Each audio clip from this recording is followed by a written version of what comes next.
Good morning students, myself Shyam Patel. Today we are going to start part 4 of chapter number 14, chemical effect of electric currents. जैसे कि बच्चों हमारा chapter number 14 में last lecture में means part 3 में हम LED के बारे में समझे थे। लास्ट लेक्चर में मैंने आपको यहाँ पे 3 एलईडी ड्रॉ की थी और 3 एलईडी ड्रॉ करके मैंने समझा था कि एलईडी जो है वो किस तरीके से वर्क करती है। ओके, लास्ट लेक्चर में समझा था कि सर्किट में बल्ब की जगह पे हम एलईडी का यूज कर सकते हैं। क्यों सर्किट में हम बल्ब की जगह पे एलईडी का यूज क्यों करते हैं? तो मैंने आपको लास्ट लेक्चर में समझाया था कि बल्ब जो है उसमें इलेक्ट्रिक करंट ज्यादा चाहिए। बल्ब को ऑन होने में इलेक्ट्रिक करंट ज्यादा चाहिए, उसकी जगह पे अगर हम एलईडी का यूज करें तो एलईडी को इलेक्ट्रिक करंट कम चाहिए। ओके, कम इलेक्ट्रिक करंट्स में एलईडी जो है वो ऑन हो सकती है। समझ में आ रहा है? देखिए यहाँ पे फेस्टिवल्स और सब होते हैं तब एलईडी लगाई जाती है, आपने देखा होगा मोस्टली। ओके, एलईडी में हमने लास्ट में मैंने आपको पिक्चर्स ड्रॉ करके दिखाया था कि एलईडी में 2 वायर्स होते हैं, मींस लीड्स, 2 लीड्स होते हैं। एक लीड्स जो है वो लॉन्ग होता है, ओके, और दूसरा लीड्स जो है वो शॉर्ट होता है। लॉन्ग लीड्स जो होता है उसको सर्किट में बैटरी के पॉजिटिव जो टर्मिनल्स होता है उसके साथ कनेक्ट किया जाता है, और शॉर्ट लीड जो होता है एलईडी का उसको बैटरी के नेगेटिव टर्मिनल्स के साथ ज्वाइन किया जाता है। वो लास्ट लेक्चर में क्लियरली समझ लिया था। ओके, उसके बाद एक दूसरा टॉपिक हमने समझा था लास्ट लेक्चर में, magnetic effect of electric currents. Electric currents की मैग्नेटिक इफेक्ट लिक्विड में किस तरीके से होती है। हमने पूरी सर्किट ड्रॉ की थी, सर्किट के अंदर हमने बैटरी लगाई थी, बैटरी के साथ आपने देखा होगा कि जो टेस्टर बनाया था, ओके, टेस्टर के उस सर्किट में बल्ब लगाया था, टेस्टर के दोनों एंड जो है वो लेमन जूस के अंदर डीप किए थे। ओके, और जैसे ही हम स्विच ऑन करते हैं, हमने देखा था सर्किट में एक तो बैटरी लगी थी, बल्ब लगाया था और टेस्टर बनाया हुआ था, उसके दोनों एंड जो है वो लेमन जूस के अंदर डिप किए थे। जैसे ही हमने स्विच ऑन की थी, सर्किट में से लेमन जूस का जो लिक्विड था, ओके, उसमें से सर्किट में से पूरा करंट फ्लो होने लगा था, और करंट फ्लो होने की वजह से बल्ब था वो ऑन हो चुका था। ओके, तो मैग्नेटिक इफेक्ट उसमें हुई थी। ओके, और उसमें अंदर आपको याद हो तो हमने मैग्नेटिक नीडल लगाई थी, मैग्नेटिक नीडल लगाई थी। जैसे ही हमने 2 एंड जो है टेस्टर के वो लेमन जूस के अंदर डुबोए, स्विच ऑन किए, करंट पास हुआ, पूरी सर्किट में करंट पास हुआ। करंट पास होने की वजह से नीडल जो है डिफ्लेक्ट हुई थी, मूव हुई थी। ओके, तो लास्ट लेक्चर में समझा कि लिक्विड में से करंट जो है वो पास हो सकता है। ओके, लिक्विड जो है करंट को कंडक्ट कर सकता है, इलेक्ट्रिसिटी को कंडक्ट कर सकता है। ओके, आज के लेक्चर में बच्चों पार्ट 4 में हम वही टॉपिक के बारे में आगे डिस्कस करने जा रहे हैं। Okay, see here, do all liquid conduct electricity. यहाँ पे क्वेश्चन ये अराइज हो रहा है कि क्या सभी लिक्विड जो है वो इलेक्ट्रिसिटी कंडक्ट कर सकता है। ओके, तो बच्चों सभी लिक्विड जो है वो इलेक्ट्रिसिटी कंडक्ट नहीं कर सकता। ओके, कुछ ऐसे लिक्विड है जो इलेक्ट्रिक करंट कंडक्ट कर सकते हैं। अब सभी लिक्विड जो है इलेक्ट्रिक करंट जो कंडक्ट नहीं कर सकते, क्यों नहीं कर सकते, देखिए we know that some liquids are good conductors of electricity and some are poor conductors। बच्चों कुछ लिक्विड जो है वो गुड कंडक्टर ऑफ इलेक्ट्रिसिटी होते हैं और कुछ लिक्विड्स जो है वो पुअर कंडक्टर ऑफ इलेक्ट्रिसिटी होते हैं, ये हमको पता है। Okay, see here, actually under certain conditions most materials can conduct. बच्चों यहाँ पे ऐसा बताया गया है कि कुछ कंडीशंस अगर हम चेंज कर दें, अंडर सर्टेन कंडीशंस, अगर कुछ कंडीशंस अगर हम चेंज कर दे तो सभी लिक्विड ऐसे होते हैं जिसमें से इलेक्ट्रिसिटी फ्लो हो सकती है। ओके, लेकिन क्या चेंज करें जो इलेक्ट्रिसिटी फ्लो हो सकती है वो आगे एक्टिविटी में समझने वाले। See here, that is why it is preferable to classify materials as good conductors and poor conductors instead of classify as conductors and insulator. बच्चों यहाँ पर ऐसा बताया गया है कि कुछ कंडीशंस में सभी लिक्विड्स में से इलेक्ट्रिसिटी फ्लो हो सकती है। ऐसी कंडीशंस की वजह से हम लिक्विड्स को कंडक्टर्स एंड इंसुलेटर में कंडक्ट नहीं कर सकते, डिवाइड नहीं कर सकते। समझ में आ रहा है? क्योंकि अगर कुछ कंडीशंस चेंज कर दे तो उसमें सभी लिक्विड में से इलेक्ट्रिक करंट फ्लो हो सकता है, इसीलिए लिक्विड्स को कंडक्टर एंड इंसुलेटर में डिवाइड नहीं किया है। उसकी जगह पे हम लिक्विड्स को good conductors and poor conductors में डिवाइड कर सकते हैं। गुड कंडक्टर्स मीन्स जिसमें से इजीली इलेक्ट्रिसिटी फ्लो हो जाए, ओके। और पुअर कंडक्टर्स मीन्स इलेक्ट्रिसिटी थोड़ी फ्लो होती हो, इजीली फ्लो ना होती हो, कुछ certain conditions, under certain conditions में इसमें से पुअर कंडक्टर्स में से इलेक्ट्रिसिटी फ्लो हो सकती है। समझ में आ रहा है? ओके इसीलिए इसको हम कंडक्टर एंड इंसुलेटर में डिवाइड नहीं करते, उसकी जगह पे हम good conductors and poor conductors में डिवाइड करते हैं। अब बच्चों एक्टिविटी के थ्रू ये समझने वाला है कि कौन से लिक्विड्स ऐसे होते हैं जिसमें से जो गुड कंडक्टर ऑफ इलेक्ट्रिसिटी है, जिसमें से इलेक्ट्रिक करंट इजीली फ्लो हो जाता है, और कैसे अगर कुछ अंडर सर्टेन कंडीशंस, बराबर, कौन सी ऐसी कंडीशंस है जिसमें चेंजेस करने की वजह से उसमें से इलेक्ट्रिसिटी फ्लो नहीं होती, और कौन से ऐसे कंडीशंस है जिसमें से कौन से ऐसे लिक्विड्स है जिसमें से इलेक्ट्रिसिटी फ्लो होती है। तो एक्टिविटी के थ्रू हम यही समझने वाले हैं कि कौन से लिक्विड में से इलेक्ट्रिसिटी फ्लो हो सकती है और कौन से ऐसे लिक्विड्स है जिसमें से इलेक्ट्रिसिटी फ्लो नहीं हो सकती। Okay see here, take about 2 teaspoonful of distilled water in a clean and dry plastic or rubber cap of a bottle। बच्चों यहाँ पर ऐसा बताया गया है कि प्लास्टिक या फिर रबर कैप लो, एक बोतल का प्लास्टिक या फिर रबर कैप हो वो लेना है हमको, और उसके अंदर हमको टीस्पूनफुल ऑफ डिस्टिल्ड वाटर ऐड करना है। बच्चों मैं आपको ये बता दूं कि डिस्टिल्ड वाटर मीन एकदम क्लीन वाटर, याद रखिएगा डिस्टिल्ड वाटर का मतलब होता है कि एकदम क्लीन वाटर, इसमें कोई भी इम्प्योरिटीज ना हो। ओके डिस्टिल्ड वाटर में कोई भी इम्प्योरिटीज नहीं होती, वो एकदम क्लीन वाटर होता है, तो वैसा वाटर हमको लेना है। अब यहाँ पे क्वेश्चन हो कि सर वैसा वाटर तो कहाँ पे मिलेगा जो एकदम क्लीन और डिस्टिल्ड वाटर हो। Okay you may obtain distilled water from your school science lab. बच्चों आपको ये डिस्टिल्ड वाटर जो है वो अपनी स्कूल साइंस लैब में मिल जाएगा। स्कूल साइंस लैब में से आप डिस्टिल्ड वाटर ले सकते हो। लेना कितना है, थोड़ा सा तो लेना है, समझ में आ रहा है? ओके बोतल की कैप जो हो उतना थोड़ा सा वाटर लेना है। ओके और एक्टिविटी करनी है। Next, use the tester to test whether distilled water conduct electricity or not।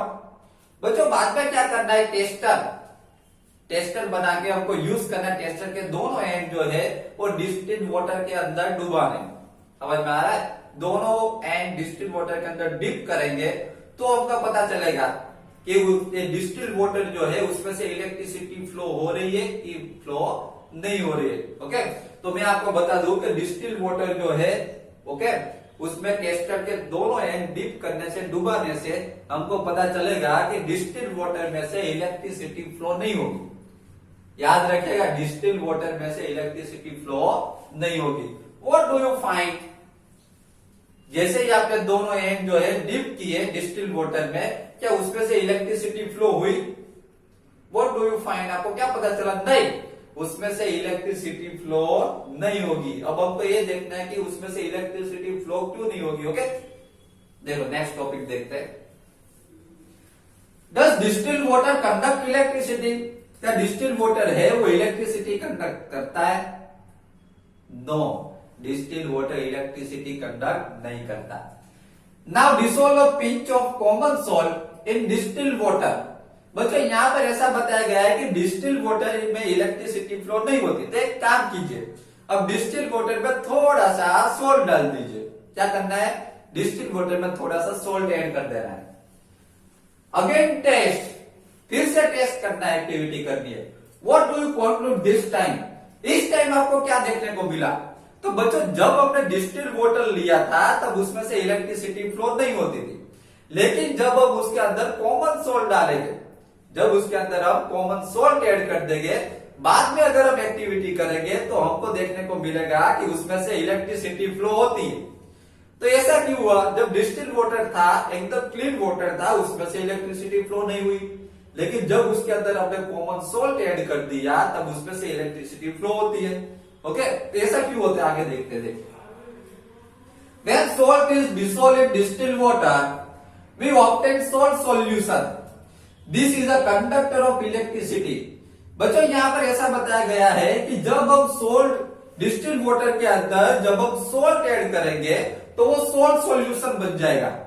पहले क्या था, पहले डिस्टिल्ड वाटर था, मीन्स एकदम क्लीन वाटर था, लेकिन उसके बाद में हमने क्या किया, उसके बाद में हमने उसके अंदर सोल्ट डिसोल्व कर दिया तो वो सोल्ट सॉल्यूशन हो गया, उसमें इंप्योरिटीज आ गई। This is a conductor of electricity. और ये सोल्ट जो है, वो सोल्ट सॉल्यूशन जो है वो कंडक्टर ऑफ इलेक्ट्रिसिटी है, उसमें से इलेक्ट्रिसिटी इजीली पास हो जाती है, याद रखिएगा। The water that we get from sources such as taps hand pumps wells and ponds is not pure. बच्चों यहां पर ऐसा बताया गया है कि जो वाटर हमको टैप्स में से, हैंड पंप्स में से, वेल्स में से, पॉन्ड्स में से, इन सब जगह से जो वाटर हमको मिलता है वो नॉट प्योर, वो प्योर नहीं होता। जैसे कि हमने डिस्टिल्ड वाटर लिया तो डिस्टिल्ड वाटर था वो एकदम क्लीन था, उसमें कोई इंप्योरिटीज नहीं थी, उसकी वजह से उसमें से इलेक्ट्रिसिटी फ्लो नहीं हुई, याद रखेगा।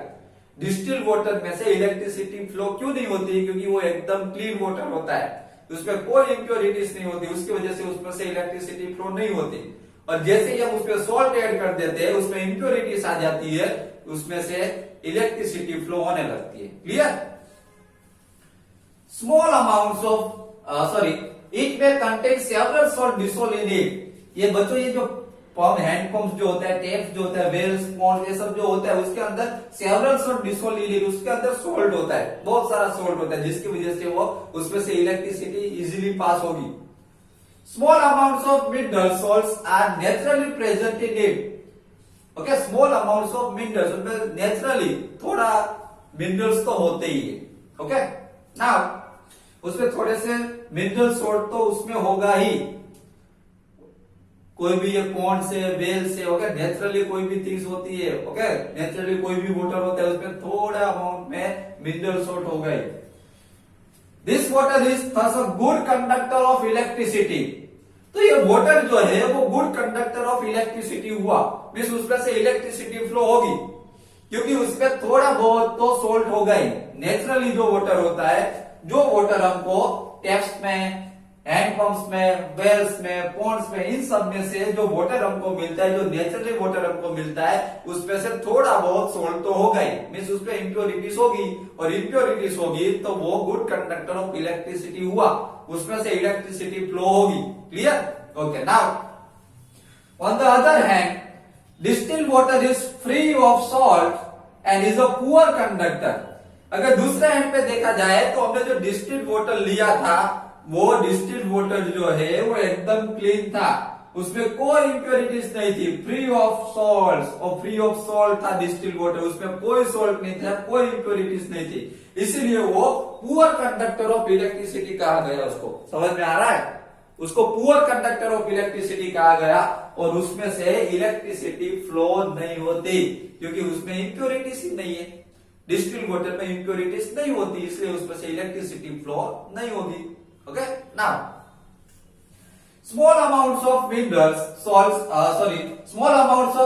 salts present naturally in water are beneficial for human health.